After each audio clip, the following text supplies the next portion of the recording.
পশ্চিম কাৰ্বি আংলঙৰ ভেলাপাৰাত 2 লাখ টকা উদ্ধাৰ বৈঠালাংছু থানাৰ অন্তৰ্গত ভেলাপাৰাত উদ্ধাৰ হৈছে 2 লাখ টকা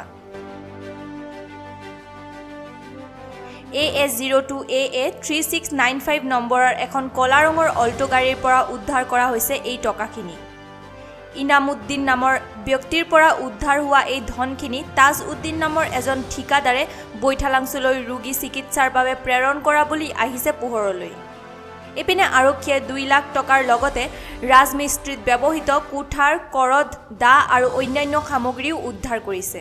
বৈঠালাংছু কামত গৈ আছো মানে মোৰ তাত ইয়াত ঠিকাদাৰ যিজন আছে সি মোক পইচা দিছে মানে 2 লাখ টকা দিছে যে মালিকৰ তাত দিবৰ কাৰণে কিয় কাৰণে দিছে সেইটো ক'ব নোৱাৰোঁ পিছত আমি এইটো লৈ এই টকাটো লৈ পেলাই গাড়ীত ৰাখি পেলাই আমি আহি আছোঁ পিছতো মানে ৰাস্তাত চেকিং চলি আছে মানে ছাৰে ধৰি পেলাই কৈছে যে কি কেনেকুৱা তহঁতৰ পইচাটো কাৰ মানে পিছত মই কৈছোঁ যে এইটো মালিক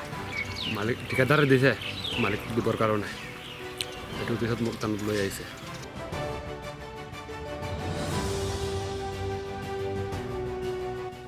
বৈঠালাংছুৰ পৰা জাছন ইংহি ৰিপৰ্ট টাইম নিউজ